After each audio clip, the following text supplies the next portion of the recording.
What up mga subscribers 'no, sa'kin guys medyo low-key yung vibe natin guys 'no, kasi ayun nga naglilipat kami ngayon 'no, kaya ito medyo bumili lang ako ng microphone para tayo makapag-vlog-vlog guys 'no. So ayun guys, ang papanoorin po natin 'no, ito po guys nagsampa na po ng kaso, formal complaint po. Pero hanggang ngayon guys hindi na pinapangalanan, eh.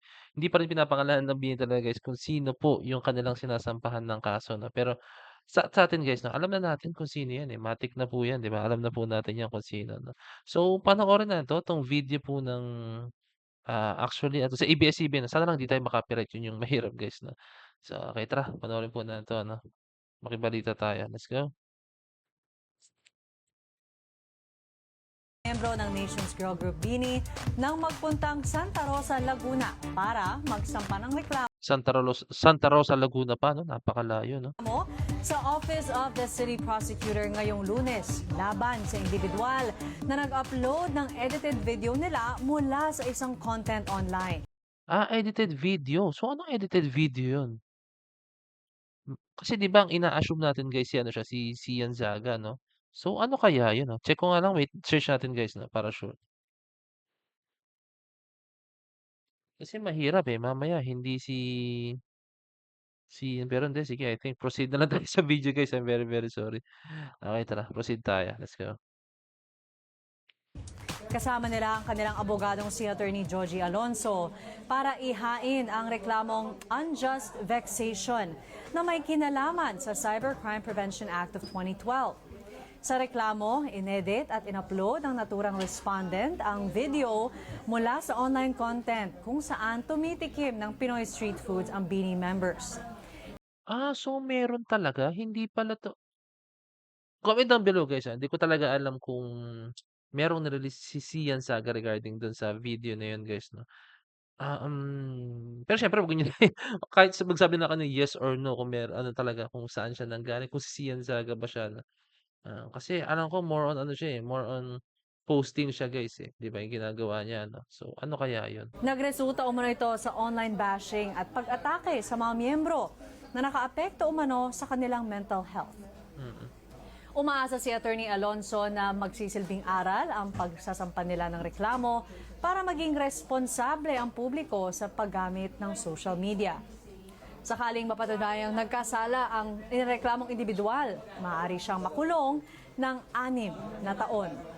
Grabe 'no, napakabigat din pala talaga 'no 'pag nakulong guys 'no, hindi pala siya talaga basta-basta 'no. So, kayo diyan sa mga nag-iisip na may gawin akong ano, yari kayo.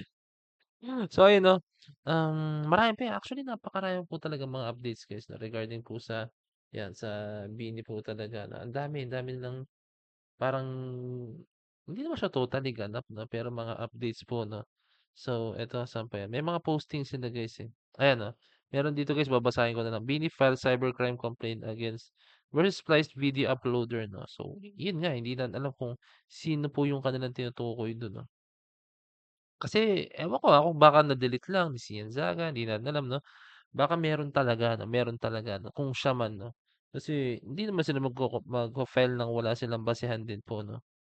So, I think tinake down na lang agad kung sino man yun 'no, tinake down na agad nila 'no. So, ito basahin ko guys 'no, sa inyo, basahin ko sa inyo 'to, 'yan.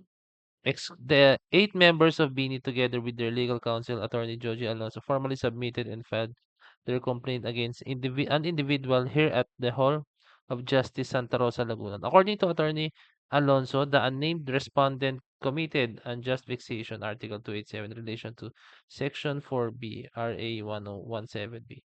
This complaint emanated from spliced video of the girl. So ito na yung in-explain niya kanina 'no.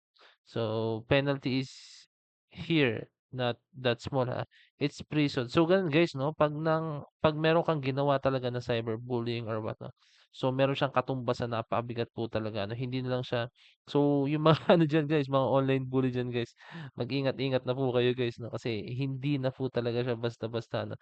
Puwede na kayong makulong up to 6 years 'no. Yan, which is imprisonment of 6 years and a day to 12 years guys, grabe. And on top of that, I'd just like to add, we also are asking damages in the amount of 1 million pesos for each girl, no? So ayun, patay. Kung sino ka man, magtago ka na, boy.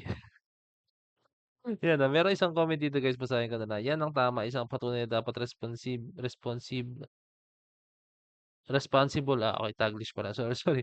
Responsible ang isang tao sa comment nila sa social media na hindi dahil siya dahil di siya kilala personally ay wala na magagawa ang bigyan ng negative comment." Okey.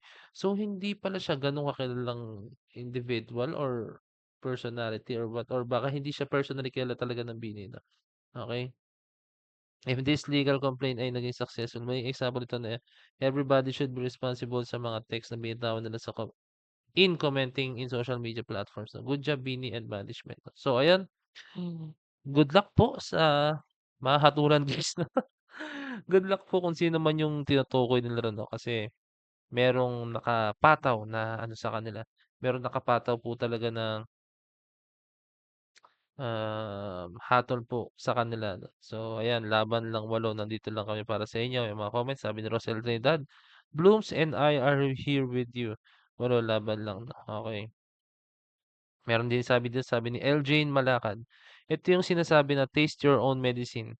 Laban lang, deserve niyong ipaglaban karapatan niyo." So tama naman 'no. So ayun 'no, ulitin ko guys, hindi na basta-basta ngayon guys, hindi na kayo puwedeng basta-basta mag-comment 'no, na wala akala niyo makakatakas kayo na hindi.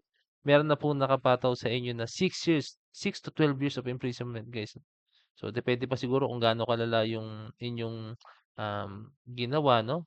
Depende yan guys, paano kung halimbawa sunod-sunod mo siya ginawa tapos lalo na 'pag naging trendy siya tapos dumating pa sa point na naapektuhan na tulad kanina sinabi na yung mental health talaga ni MBA naapektuhan 'no, to the point na siguro, natakot na sila lumabas, nahihiya na sila humarap sa mga tao, 'di ba? Kasi since sobrang very well known personality siyempre ang BINI, very well known grupo ang BINI 'no?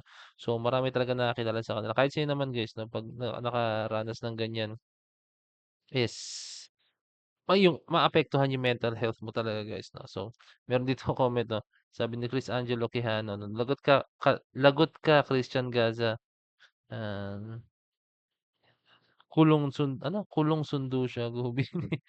Grabe naman, kay Zian Gaza kasi siya guys medyo matalino siya, 'pag nangba-bash siya ano, for me lang, although nakakainis na pero siyempre yun kasi yung way ng kanyang pag-aano talaga, sikat or ganyan, way ng kanyang, pagbibigay ng comment, 'di ba?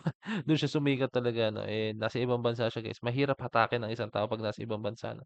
Hindi na siya mahahatak, So, mahirap ang tatahakin ng bini kung halimbawang kakasuhan nila yun si Ian Gaza 'no, 'di ba? So, 'di ba, mahirap po siya 'no. So, malakas loob niya kasi nasa ibang bansa siya, pero kung andito siya sa bansa natin guys, believe me 'no, matagal na siyang nahatak po talaga 'no. So, I think that's it guys 'no. So, ulitin ko sa mga nagko-comment diyan, mga nagsa-cyberbullying diyan or what 'no, good luck po sa inyo.